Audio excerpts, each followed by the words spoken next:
Right, I'll do, guys. Just thought we'd address this one. So, been hearing a lot of people speculate that due to the Renters' Right Act, one of the things under the Renters' Right Act is fair rents. So, under the Renters' Right Act, I've been hearing a lot of people speculate. I think it's mainly coming from tenants. Speculate that come 2026, they'll be able to challenge the rent, and that could. I've heard a lot of developers saying that could jeopardise the BRR scenario. So let's dig into this. So we'll start with BRR. So BRR is buy, refurbish and refinance. So you buy a rundown property, you refurbish it, you generally get a bridging loan on it to start with. You refurbish the property, chuck a bit of money in, and then you refinance it on a mortgage, come off your bridge, pay back the bridge, and hopefully you come out clean. Either break even or you take your initial investment back for your deposit. 30, 40 grand, whatever. So, obviously, BRI's high octane strategy that relies on you recycling your deposit, as I said. In 2026, obviously, landscape's shifted, so there's a bit of umming and ahhing about BRR anyway. I'm sure a lot of people will just fire on with it. But the landscape's shifted and interest rates have been stabilised, but the error for margin has significantly shrunk because obviously we're going to have very little capital growth, which I keep saying through every video because it's very important people listen to that. If somebody remortgages to the absolute maximum, so this is where sometimes there's a bit of haze around BRR. So say your neighbour's house is only valued at 160. You buy the house next door, say you buy it for 80 grand. Say you chuck 30 in at a refurb, or 40 even, and you're in for 120. Your neighbour's house is valued at 160, but say you get 200 grand revaluation, and you'll pull 150 back out, which is 75% loan to value. You'll pull 150 grand back out, right? You are then mortgaged up to the hilt. Your neighbour cannot have a mortgage that high because theirs is only valued at 165. So you've got a 150 grand mortgage. You're mortgaged up to the hilt. Now, unless the house is significantly different and significantly stands out and is absolutely far and far beyond anything else down that street, you are not going to sell that house for 200 grand. I don't care who you are. Because the valuer has valued it at 200 grand, doesn't mean it would sell for 200 grand. Now, I know a lot of people are going to say, well, that's stupid. Why would they even value it at 200 grand? They valued it at 200 grand because they've seen the money you've put in and the effort you've put in. And this used to happen quite often, and I think it's starting to teeter off a bit now, where valuers are a lot more hesitant to value properties way high. So you could come along and stick a kitchen and a bathroom and chuck a bit of paint, brand new laminate floor, maybe knock a wall through, make a bit open plan, and you could get block ceiling off at street value. You could literally gain maybe 30, 40 grand on your neighbours. Now, I think that's going to become a bit of an issue for some people because if they get into financial trouble, they can't then sell that property for what they're mortgaged at. And I think that's why we're seeing a lot of these part-time landlords who might come into a bit of money and think, I'll stick it in a property, and they've followed some guru online and done exactly what they've told them to, done a BRR, mortgaged up to ill, and now this Renters' Right Act and everything's come along, and they're like, I need to get out, I don't want any of this, don't want the headache, and the property's not worth what they're valued at. And they're in serious trouble, they're in negative equity. Anyway, never mind. Let's pull on. So, what I'm trying to get at in this video is whether the BRR will work alongside Renters' Rights Act. Right, so hear me out. So, the risks of BRR is a valuation gap, obviously. So you don't want to get your valuation at the end and end up with 30 grand left in the property. You don't want that. That's what we call the valuation gap. So what you need to maintain on BRR is that the end valuation is going to be worth the money that you've put in, and you're actually going to get your money back out so you can move on and do the next one. So we don't want a valuation gap, which is happening more and more, I'm afraid to say. Interest cover ratio. So lenders now don't just look at a property value, they look at whether the rent covers the mortgage. Right. So not interested, they are interested in the property value. They need to see that the rent covers the mortgage. So the trap is to remortgage at a maximum. Typical loan to value 75%. The rent must meet a strict stress test in 2026. Even though rates have dipped, lenders are still stress testing at 5.5 to 6%. So you'll need to be 5.5 to 6% above what your mortgage payments are with your rent. Now this is where it's going to get tricky with the so your rent's effectively set for you. Remember that, right? So say you have a mortgage that's £900 a month, you may well have to charge £1,100 a month rent. Now just remember that, because this is where the Renters' Right Act is going to catch you out. Also, you've got the risk of bridging loans, haven't we? Now bridging loans are quite expensive. If you go over your build schedule, and we all know now to refinance it can take 3 months, possibly more. Some people have probably had it longer. 3 months is about what you're looking at now. So to refinance is 3 months. Say you set a build at 3 months, it runs over onto 4. You then get your 3 months to refinance. You're at 7 months. Any tiny little hiccup on that line, and you're over your 12-month bridge, and you're in serious trouble then. So bridging loans are, you're going to rack up some serious interest payments. You'll go over that 12 months. You're going to rack up some serious money. So now we've got that clear about BRR. It's a good strategy, but you need to have your head screwed on. Right, so what we're going to do is we're going to read a little bit about Renters' Right Act now, and then I'm going to pull it both together and you're going to see exactly what I'm saying. So under the Renters' Right Act, which comes into effect on 1st of May 2026, a lot of people were speculating that councils could actually dictate rents going off of an average rent in the street. That's not true. Right? It's not true. Councils do not have the power to force rent reductions on anybody, or to even look at rents. They don't have the power to do it. However, somebody does.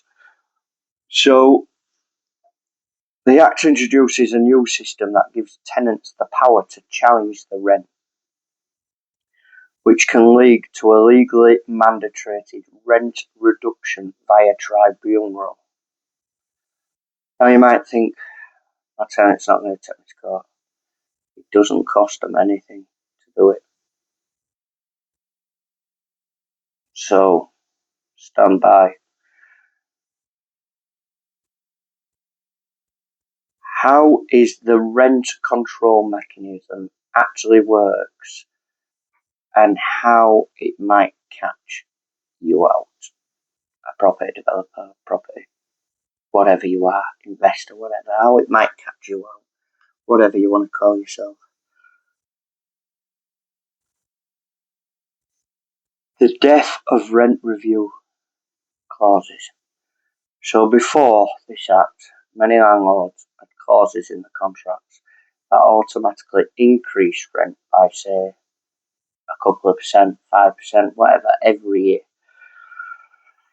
The change as of May 2026, these clauses are actually illegal. They're not just to be written out, they are illegal. Illegal, against the law. The process, what you can do now is you can only increase rent once a year using a Section 13 notice, you must give to the tenant at least 2 months before you plan to increase the rent. So if you want to increase your rent in April, I would suggest that notice lands on them before the end of January. Right. So now we'll look at how they challenge it. So it's called a market rate challenge. So this is where the in line with other properties part comes in. The Act allows a tenant to challenge any rent increases by appealing to the first tier tribunal. That's what it's actually called, the first tier tribunal. How it works: if a tenant thinks your rent is higher than the open market rent, so all they have to do is get on Rightmove. If your rent is higher than the open market rent, or indeed talk to the neighbours, of a similar house nearby would actually rent for, they can ask the tribunal to step in. Now that's a pretty open bracket summary there, isn't it? Listen to it again. If the tenant thinks your rent is higher than the open market, what a similar house nearby would actually rent for. Doesn't say same street, it says nearby. Doesn't say exact house, it says similar house. Very, very wide scope there. The risk. If a tribunal agrees with a tenant, they will set the rent at the market level. If you were trying to push for a premium rent to cover a massive mortgage, like what we was talking about with BRR, taking the maximum 75% out of an uplifted valuation, and the tribunal decides it's too high, your income will be legally capped, and that is the law. They will legally cap your rent. And then every single year, what do you think your tenant's going to do? Challenge your rent increase. Also, this goes on to say, if you sign a new contract with somebody for a tenancy after May 2026, this part doesn't apply to existing tenants, but after May 2026, tenants have a new right to challenge starting rent within the first 6 months of that tenancy. That's a long time. 6 months. If they can prove it is significantly above the market average. Right. So, if you've done, again, an high-end refurb and you're charging £1,500 a month for an house where the local average is £1,200 a month, the tenant could move in at £1,500 a month and tell you, yeah, I'm happy with that. And then they could immediately apply for a rent determination. If you lose, that's your yield, and your ability to service a maxed out mortgage could vanish overnight. That's serious. So all these landlords going around saying, well, it's just going to filter down, this Renters' Right Act, and rents are just going to go up because of the demand, because of landlords getting out. You're wrong. I'm sorry, but you're wrong. You are not going to be able to set your rent astronomically high because you're going to get pulled down. Let's read on, shall we? What councils can actually do. So this part is quite stringent, this, I think. So the councils have been given massive new enforcement powers starting December 2025, January 2026 to hit landlords elsewhere. So these are already in effect. And if they're not already in effect in your council area, think yourself, okay, they're coming pretty soon. So civil penalties, they can fine you up to £7,000 for minor breaches, like using an old fixed term contract. So if you haven't yet got round to sticking your tenant come May the 1st onto a rolling contract, and you think, I'll get to it. If your tenant goes to the council, you're getting heaped with a £7,000 fine. Don't wait, get it done. And they can fine you up to £40,000 for serious or repeat offences.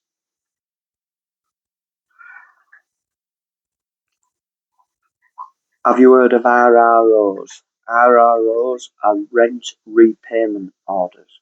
That is effectively where you have to repay your tenant the rent your tenant has paid. Listen to this.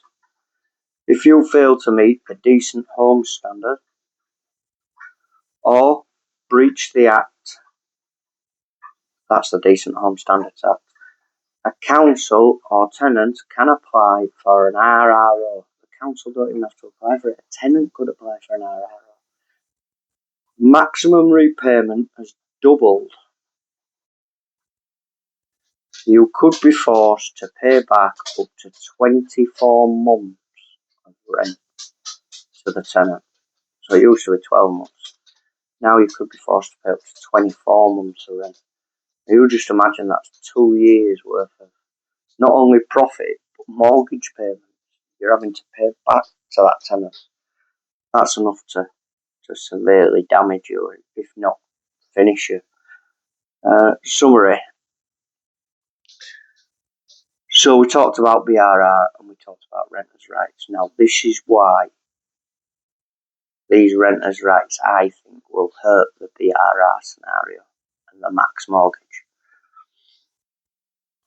If you're remortgaged to the maximum, you're likely relying on every penny of the rent to cover the interest and make a profit on your mortgage, make a profit, or if you're interest only, the interest.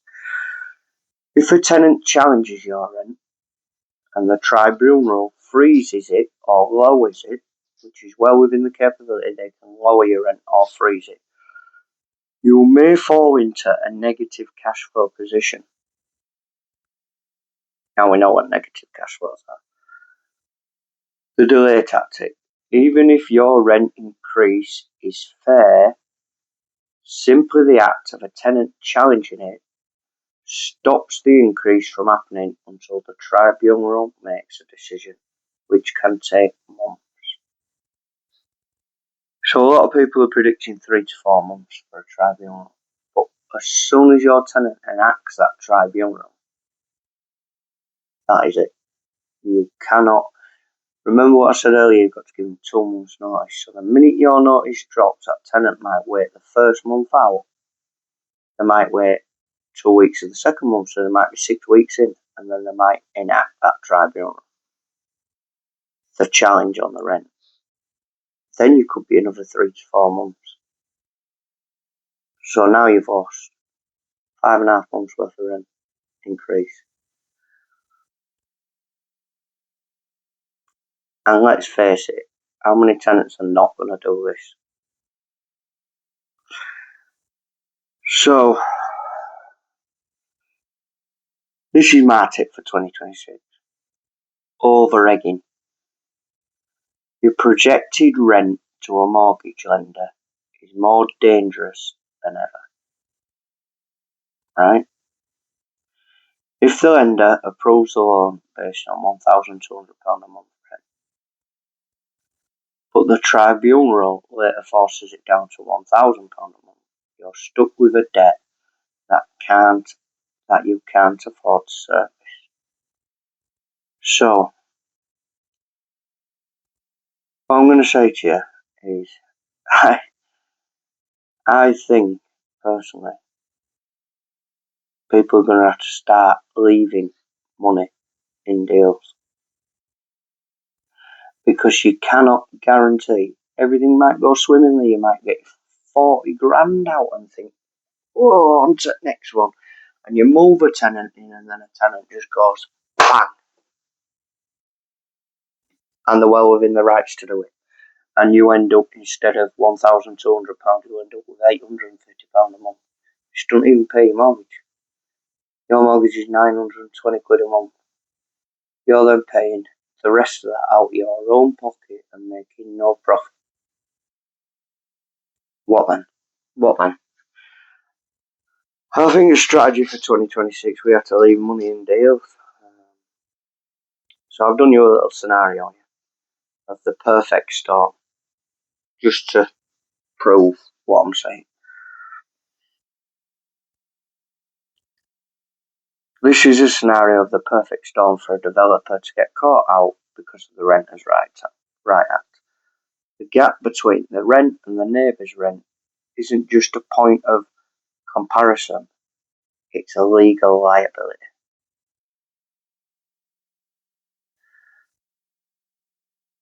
So I'm going to give you a little breakdown now. So on paper, total investment 120k. We purchased at 80k, we spent 40k on refurb. So we're 120 in. Get a revaluation, 200 grand. Right?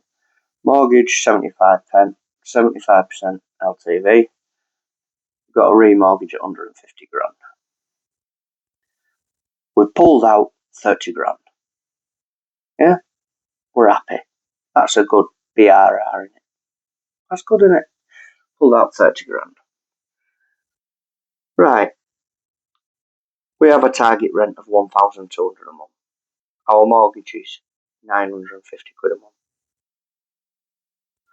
So we've got so our mortgage is 950 quid a month. We set our rent at 1,200. We're making 250 quid a month. That's it. Right? We've got our 30 grand to move on to the next one. So we want to set our rent at 1,200. It's where the reality check comes. 2026, your tenant talks to his neighbours and he realises that they're paying 850 quid a month. Under the new Act, the tenant applies for a face-to-face tribunal to challenge your £1,200 rent, claiming it exceeds the open market rate. How the tribunal sees it, and this is inside information how the tribunal are going to see it, so listen. The tribunal ignores your £150,000 mortgage. They are interested. And they ignore your £40,000 refurb.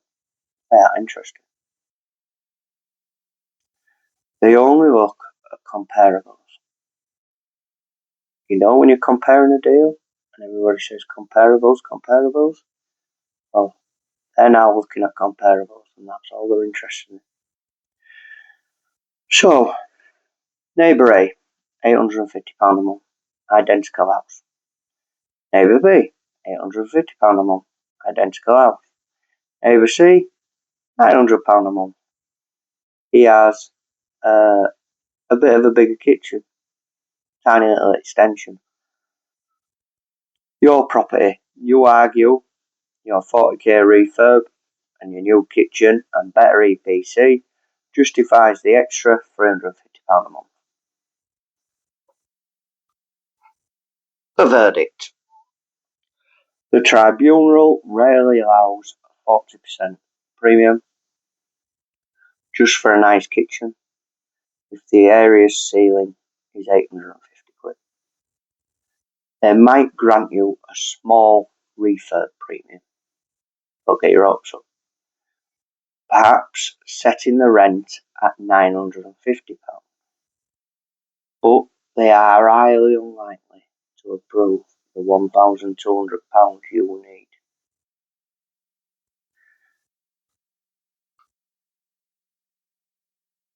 The financial fallout. This is where the maths becomes dangerous for a developer who maxed out their mortgage. In 2026, interest rate of 4.5%, your £150,000 mortgage costs you roughly £562 a month. That's interest only. With £1,200 rent, you have £638 left for insurance, maintenance and profit. With a £955 tribunal rent, you only have £388. The trap. Once you deduct 10% for management fees, £95, 10% for maintenance, voids, £95, and tax, your actual take-home profit could drop to less than £100 per month. One broken boiler could wipe out your entire year's profit.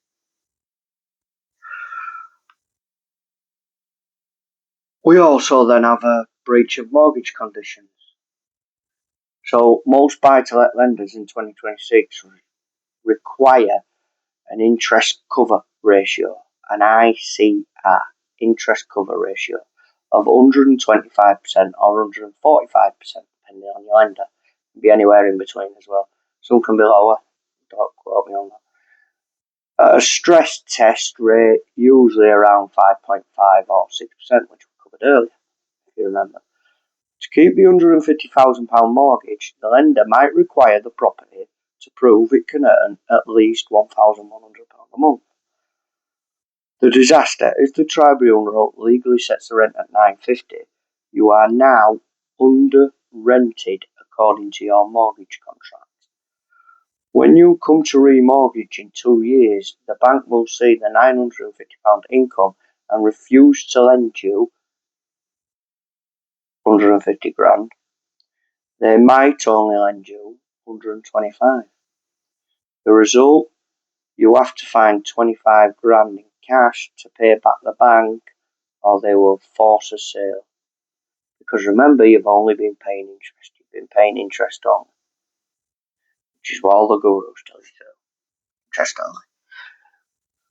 So, by following that, by a tenant, you moved in for a set rent, you might think you're comfortable with that rent, the tenant might say they're comfortable with that rent, but the moment they move in, they have the legal right to challenge your rent.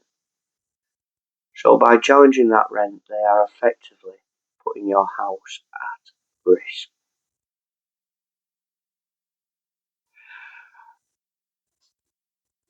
What I'd say to you, people, is do your homework.